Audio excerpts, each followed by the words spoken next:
Afternoon friends, the local journalist में आप सबों का स्वागत है। इस वक्त हमारे साथ मौजूद है ऑल इंडिया फॉरवर्ड ब्लॉक के लीडर्स हैं और एक्स कैबिनेट मिनिस्टर है हाफिज सलाम शरानी साहब। आज उनसे बात करते हैं। आज जो ऑल इंडिया फॉरवर्ड ब्लॉक द्वारा पॉलिटिकल वर्कर्स मीटिंग जो बुलाई गई इसी सिलसिले में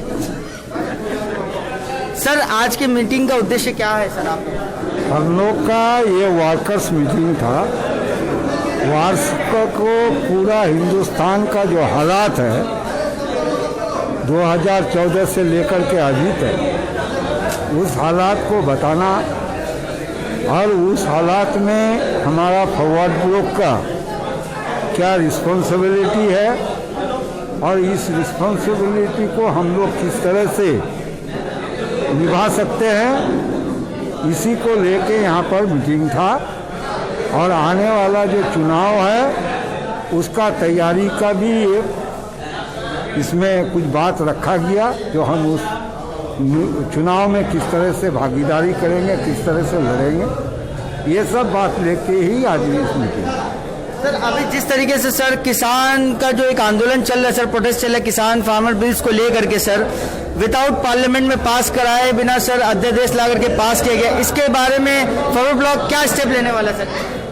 हम लोग तो लड़ाई कर रहे हैं, तो हम लोग खाली पार्टी लड़ाई करने से कुछ होने वाला नहीं। हम लोग अवाम को कह रहे हैं जो ये लड़ाई आर पार का लड़ाई, अगर तो ये लड़ाई किसान जीता तो अदानी अवानी का कॉरपोरेट राज जो है हिंदुस्तान से, उसका सफाया होगा। या अगर तो ये लड़ाई नहीं जीत सके तो जितना भी आदमी है हिंदुस्तान का, उसको कॉरपोरेट का गुलाम बनना होगा। तो जो लोग चाहता है जो हम कॉरपोरेट का गुलाम नहीं बने, उसको सबको आगे आना होगा और ये लड़ाई के साथ खड़ा होना होगा। सबको जो दिल्ली जाना होगा ये कोई ज़रूरी नहीं है। अपना मोहल्ला में, अपना शहर में, अपना गांव में इस तहरीर का समर्थन में नारा लगाना होगा और सरकार को मजबूर करना होगा। Thank you sir, thank you very much. हमारे साथ प्रेम जी सर भी हैं। सर, आप क्या कहना चाहेंगे सर आज के प्रोग्राम के सिलसिले में? देखिए, मैं बेसिक कुछ नहीं कहना चाहता। मैं ये कहना चाहता हूँ कि फॉरवर्ड ब्लॉक 1967 से यहाँ पर खदीपुर इलाके में है, आगे भी रहेगा। सवाल है, हम लोगों ने नेताजी सुभाष चंद्र बोस की पार्टी को क्यों चुना? क्योंकि हम लोगों के सामने में उदाहरण है, नेताजी सुभाष चंद्र बोस जैसा नेता इस पार्टी का जन्मदाता है।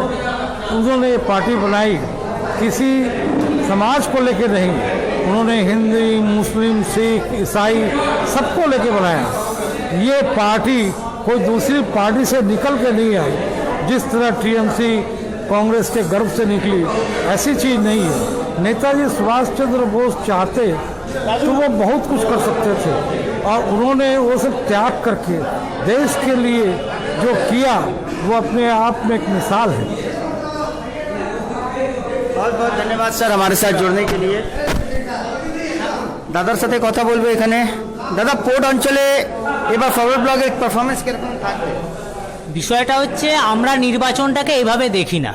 মানুষের লড়াই চলছে, সে কৃষক আন্দোলন হোক, এনআরসি এনপিআরসি এর বিরুদ্ধে আন্দোলন হোক, সমস্ত জায়গায় ফরওয়ার্ড ব্লক তার সাধ্যমতো তাদের কর্মীদের নিয়ে লড়াই আন্দোলন সংগঠিত করছে এবং সেই সংগঠিত করার মধ্য দিয়ে মানুষের কাছে বিশ্বাস জাগাতে চাইছে যে লড়াই তৃণমূলও পারবে না বিজেপির বিরুদ্ধে লড়তে। একমাত্র ভারতবর্ষের বামপন্থী দল হিসাবে ফরওয়ার্ড ব্লকই এ লড়াই সারা জীবন চালিয়ে গেছে, আগামী দিনেও চালাবে। সেই হিসাবে নির্বাচনটা আমাদের কাছে মানুষের সমর্থন আদায়ের একটা লক্ষ্য মাত্র। নির্বাচন দিয়ে তো যা অবস্থা দেখছেন, মানে আজকে যে তৃণমূল কালকে সে বিজেপি, আবার কালকে যে বিজেপি আজকে সে তৃণমূল, মানুষ বিভ্রান্ত হচ্ছে। তাই মানুষকে বলবো বিভ্রান্ত না হয়ে প্রকৃত যদি সাম্প্রদায়িকতা বিরোধী লড়াই লড়তে হয়, ফরওয়ার্ড ব্লকের পতাকা থেকে নেতাজি সুভাষচন্দ্র বসুর মতাদর্শকে সামনে রেখে লড়াই করতে হবে। যে লড়াইয়ের মতাদর্শ মমতা ব্যানার্জির নেই, এখানকার ববি হাকিমেরও নেই, আর অভিষেক বন্দ্যোপাধ্যায়েরও নেই।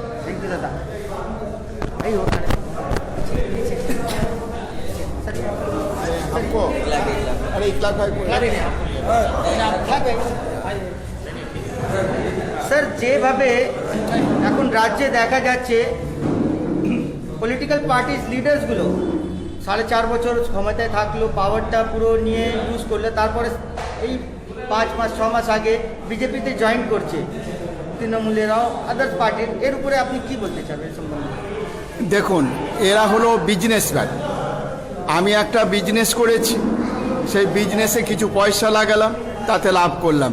এই সমস্ত নেতাগুলো কিছু টাকা পয়সা দিয়ে পলিটিক্যাল পার্টিতে ঢোকে, বেশ কিছু টাকা পয়সা খরচ করে ভোটে জেতার পরে দেখছি আবার ফিরে আমি যে ভোটে দাঁড়াবো সেখানে আমার বিজনেস হয়তো লস হতে পারে, এ পার্টি হেরে যেতে পারে, তাই সে তার আগে থেকেই গায়ের জামা কাপড় চেঞ্জ করে দিয়ে অন্য একটা পার্টিতে চলে যায়।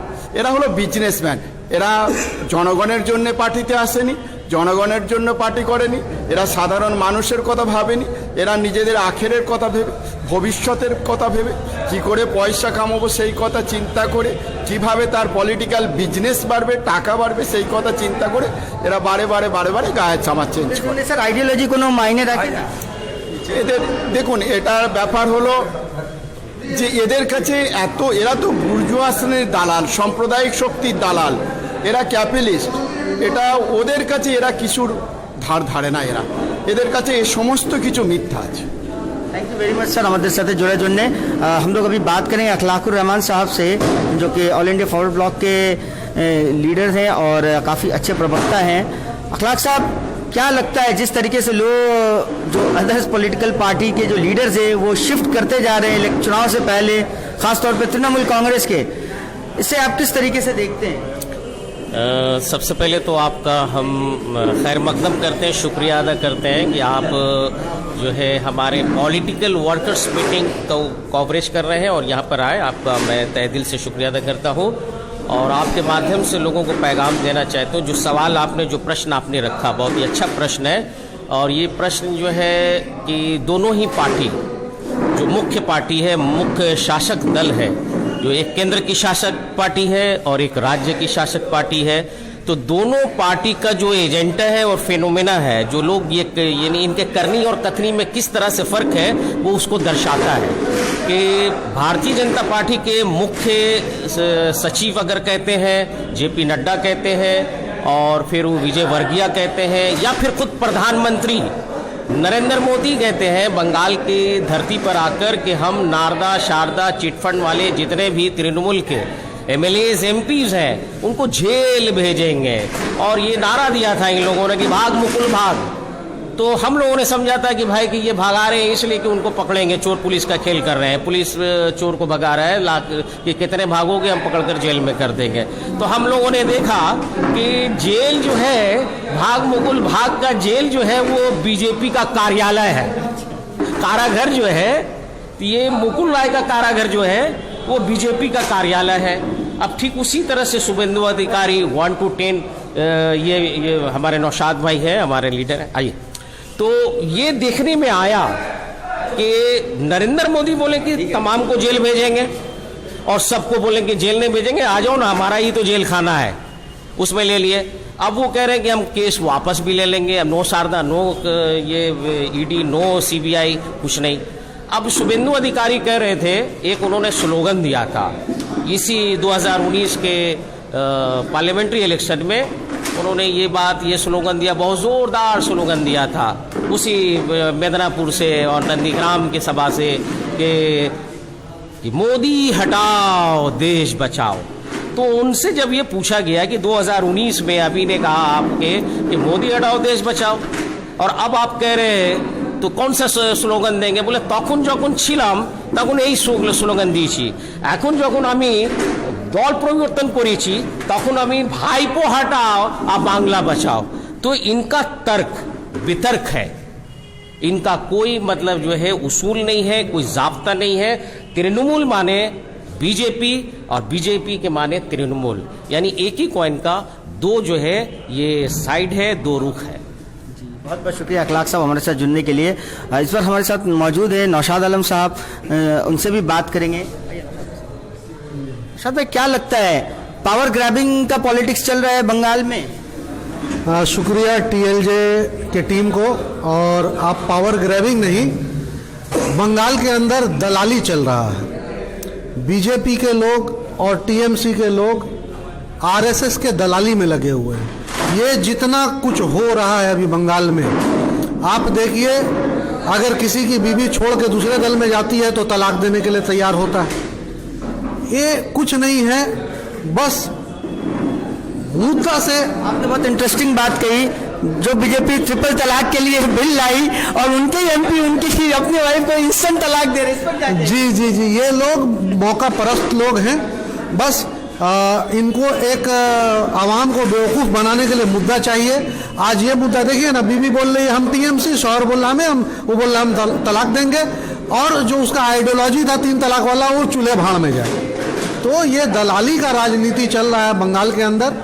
और आरएसएस का सजाया हुआ बिसात पे ममता बनर्जी भी आरएसएस के लिए ही काम कर रही है, और उनके लोग भी आरएसएस के लिए काम। ये स्क्रिप्ट तय है। आज शुभेंदु अधिकारी को क्या चाहिए? इतना बड़ा मिनिस्टर बना हुआ था, मिदनापुर का राजा बना हुआ था, फिर क्या वजह आ गया कि उनको बीजेपी में जाना है? ये स्क्रिप्ट आरएसएस का तैयार है, मुसलमानों को डरा रही है कि बीजेपी से बचना है तो टीएमसी को सपोर्ट दो, और बाद में सारे टीएमसी बीजेपी के अंदर शामिल हो जाएंगे। यही चल रहा है। एक ही चीज दिखाई दे रहा है, बीजेपी बोल रहा है आ कलंदर घुस जा अंदर, और सारे टीएमसी के कलंदर घुस रहे हैं। ये यहाँ के आवाम को अच्छी तरह से पता है, लोग समझ रहे हैं। लोगों ने लाल के ऊपर भरोसा नहीं छोड़ा है। इस बार लाल का पोजीशन पहले से बहुत अच्छा होने वाला है। बहुत बहुत शुक्रिया नौशाद साहब हमारे साथ जुड़ने के लिए। कुछ वर्कर्स भी हैं फॉरवर्ड ब्लॉक के, उनसे भी बात करेंगे। बिल्कुल बिल्कुल। आप आज आप आए आज आप आए हैं प्रोग्राम में, आप लोगों का वर्कर्स मीटिंग है, किस तरीके का योजना आप लोग आगे आने वाले चुनाव में करेंगे? देखिए, हम लोग का जो लीडर है वो तो बता चुके हैं कि हम लोग को किस तरीके से काम करना है। हम लोग को सबसे पहला सबक सिखाने के लिए सेंट्रल में जो बैठे हुए हैं मोदी जी, और उनको सबक सिखाने के लिए सबसे पहला हम लोग को दीदी को सबक सिखाना पड़ेगा, ताकि आप जो उनको इंटर कर रहे हैं, आप ही का बदौलत में वो इंटर हो रहा है। इसके आगे और कुछ हम नहीं कर सकते। आप क्या कहना चाहेंगे? देखिए, हम बोलना चाह रहे हैं, हम लोग फॉरवर्ड ब्लॉक बहुत अच्छा पार्टी है। हम चाह रहे बंगाल में फिर से हम लोग हुकूमत हो। हम नहीं चाह रहे बंगाल में टीएमसी रहे और सेंटर में बीजेपी रहे, क्योंकि जब से लोग आया है तो इंसान प्रॉब्लम हो रहा है। इंसान का महंगाई बढ़ रहा है, बस का भाड़ा बढ़ रहा है, हर चीज़ दाम बढ़ रहा है। एक टाइम ऐसा दौर था जो 4 रुपया बढ़ता 12 बढ़ता था तो दीदी आंदोलन करती थी। अभी भाड़ा पे भाड़ा बढ़ रहा, आलू रुपया दाम बढ़ रहा, कोई सुनने वाला नहीं, ना बंगाल में ना सेंटर में। हम चाह रहे फिर से हम लोग हुकूमत बंगाल में फॉरवर्ड ब्लॉक का हो, सीपीएम का हो, जिस तरह चल रहा था उस तरह चले। शुक्रिया। एक वक्त हुआ करता था जब सामान के दाम बढ़ने पर काफ़ी हंगामा हुआ करता था बंगाल में खास तौर पे। अभी वो सब चीज़ क्यों नहीं दिखाई देते? इतना सामान के जो तमाम खाने का सामान बोलिए या फिर फेयर, बस काम का फेयर बढ़ते जा रहा है, इस पर क्यों नहीं कुछ आंदोलन या कुछ ऐसा? देखिए, पहले जब ममता बनर्जी ऑपोजिशन में थी तब उन्हें कोई मुद्दा नहीं मिल रहा था। उन्हें सिर्फ यही, आपने देखा होगा, जब पेट्रोल और डीजल के दाम बढ़ते थे तो ममता बनर्जी सड़कों पे उतर के इसके लिए प्रतिवाद करती थी कि पेट्रोल डीजल के दाम बढ़ रहे हैं, उनका दाम कम किया जाए। आज गैस का दाम 620 से 720 हो चुका है। पेट्रोल डीजल जैसे स्टॉक मार्केट हो गए, आए दिन दाम बढ़ते जा रहे हैं। लेकिन जो ममता बनर्जी की जो सरकार थी, माँ माटी मानुष की जो सरकार थी, जिनका ये स्लोगन था कि हमरा बदलाव ना परिवर्तन चाहिए, हमें बदला नहीं बदलाव चाहिए, लेकिन आज वही माँ माटी मानुष की सरकार खामोश है। पेट्रोल डीजल के दाम बढ़ रहे हैं, उनकी सरकार खामोश है। किसान पे जुल्म हो रहा है, वो खामोश है। और आज सब्जियों के दाम बढ़ रहे हैं, तेल के दाम बढ़ रहे हैं, लोगों को राशन तेल नहीं मिल रहा है, राशन नहीं मिल रहा है। और जो ममता बनर्जी कहती थी कि हम 6 महीने राशन मुफ्त देंगे, राशन तो मुफ्त की दूर की बात है। जिन लोगों ने अपना कार्ड को डिजिटल करने के लिए दिया था, उन्हें अभी तक डिजिटल कार्ड भी नहीं मिला है, राशन नहीं मिल रहे हैं, लोग परेशान हैं। और उनकी एक नई राजनीति आई है कि उन्होंने हॉकरों के लिए कहा था कि 2000 रुपये करके पैंडेमिक के दौर में, कोरोना के दौर में हम लोग हॉकरों को देंगे, वो हॉकरों को भी नहीं मिला। और अब एक नई स्कीम लेके आए हैं कि आपने वो स्कीम सुना होगा, द्वारे द्वारे सरकार का जो हेल्थ स्कीम है 5 लाख का जो स्कीम कहा जा रहा है, ये वही सरकार है जो 1 साल कबल कहा था कि अपना कोई भी डॉक्यूमेंट्स हम लोग नहीं दिखाएंगे, कागज नहीं दिखाएंगे। तो आखिर क्या वजह है कि यही ममता बनर्जी की हुकूमत Aadhaar card, PAN card, ration card, तमाम कागज जो दस्तावेज मांग रहे हैं, डेटाबेस जो कलेक्ट कर रहे हैं, कहीं ऐसा तो नहीं कि ये बीजेपी के लिए काम कर रहे हैं। जो जेपी नड्डा ने आके कलकत्ता में कहा था कि जनवरी से हम लोग एनआरसी लागू करेंगे, कहीं ये इसका रूप तो नहीं है कि ममता बनर्जी बीजेपी के लिए रास्ता बना रही है कि यही डाटाबेस कलेक्शन करके हम लोग बीजेपी को देंगे और आने वाले दिनों में वो लोग इसके लिए एनआरसी करेंगे। और जो मगरबी बंगाल के जो डॉक्यूमेंट्स है ये कहाँ तक महदूद, कहाँ तक महफूज रहेंगे, इस बात का ये सबूत देना होगा और इसे खुलासा करना होगा कि ये बात कहाँ तक सबूत है, ये कहाँ तक महदूद रहेगी।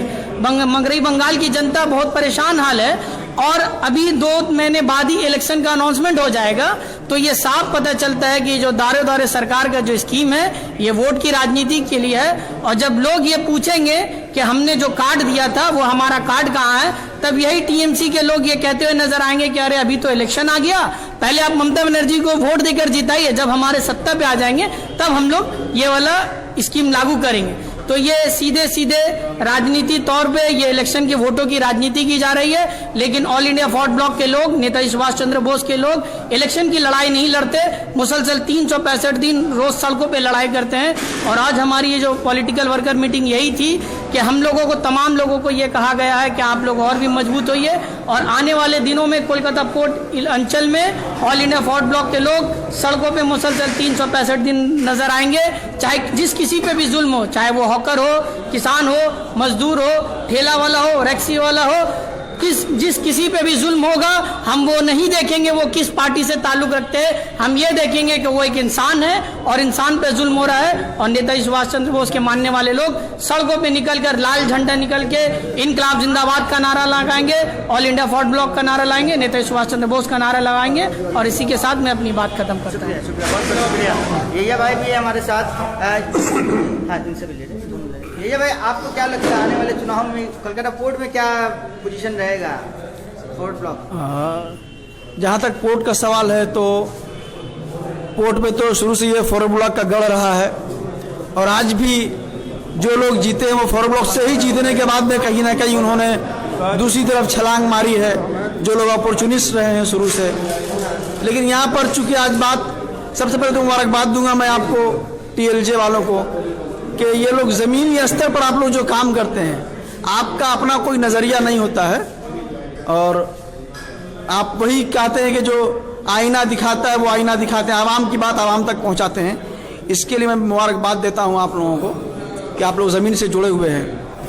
जहां तक आज का जो सवाल है TMC और दूसरी पार्टियों का, तो आप ही के चैनल पर मैंने एक प्रोग्राम देखा जो साफ तौर पर ऐसा नजर आ रहा था कि खास कम्युनिटी को हदफ बनाकर मेजोरिटी को जो इकट्ठा किया जा रहा है।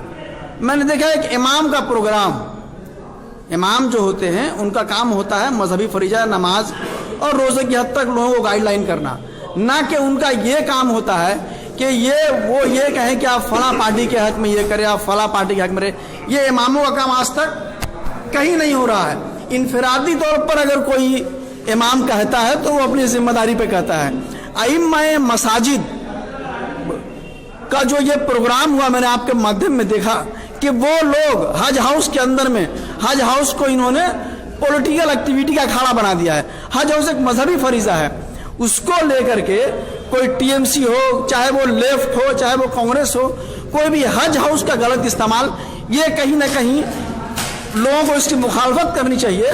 और हज हाउस एक मजहबी फरीजा है और वहाँ पे मुख्तलिफ इमामों को लेकर के एक खास पार्टी के हक में जो मुहिम चलाई गई, ये दरअसल ये मुहिम थी जो मेजोरिटी को लोग हैं, जो दूसरी कम्युनिटी के लोग हैं, उनको ये मैसेज देना कि देखो इमाम लोग जो है ये मुसलमानों को एक खास पार्टी के हक में इकट्ठा कर रहा है और उसका जो रिएक्शन होगा वो रिएक्शन बड़ा खतरनाक होगा।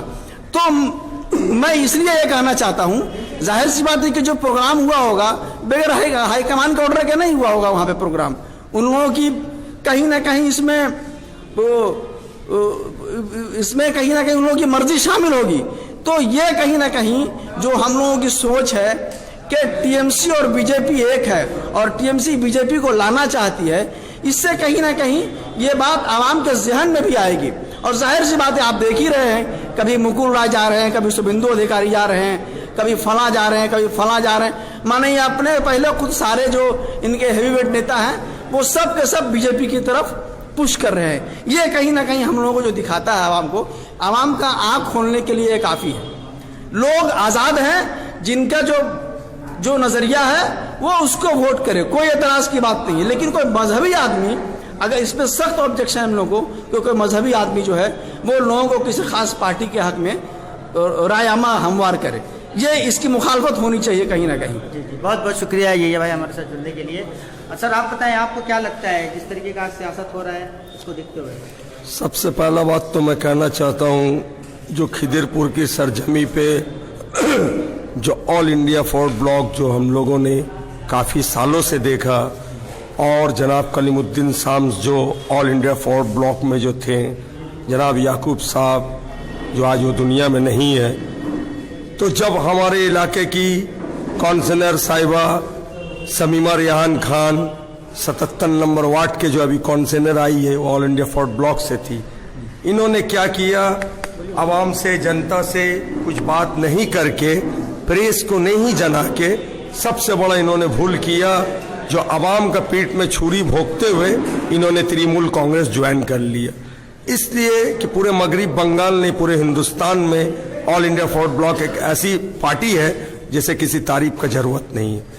आज जो खिदिरपुर के सरजमी पे, पूरे मगरिब बंगाल के सरजमी में जब भी किसी गरीब के ऊपर, किसान के ऊपर और तमाम इंसानों के ऊपर जुल्म होता, अगर महंगाई का खिलाफ हो, तकलीफ का खिलाफ हो, तो ऑल इंडिया फॉरवर्ड ब्लॉक हमेशा आवाज़ उठाती है और आगे भी आवाज़ उठाएगी। और मैं सबसे बड़ा मुबारकबाद देना चाहता हूँ खिदिरपुर के आवामों को, मगरिब बंगाल, पूरे कलकत्ता के, जिन्होंने जो है आज सच्चाई को समझा, आज तृणमूल और बीजेपी की राजनीति को समझा, और समझने के बाद दिल में उन्होंने सोचा कि अब जो है एक बार फिर हिंदुस्तान में जो है लाल परचम लहराएगा, और हमारे बदन में भी लाल खून है, और हमारे तमाम हिंदुस्तानी भाई उनके भी बदन में लाल खून है। और मैं हिंदुस्तान के प्राइम मिनिस्टर नरेंद्र मोदी से कहना चाहता हूँ, इसी बात के साथ हिंदुस्तान के प्राइम मिनिस्टर नरेंद्र मोदी को कहना चाहता हूँ, आज जो ठंड में जो हमारे बुजुर्ग जो काफ़ी शहीद हो चुके हैं, आप उनका कुर्बानी को याद करते हुए जो है ये किसान का कानून जो है वापस ले,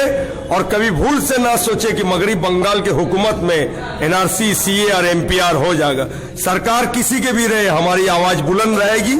इनकलाब जिंदाबाद, ऑल इंडिया फॉरवर्ड ब्लॉक जिंदाबाद।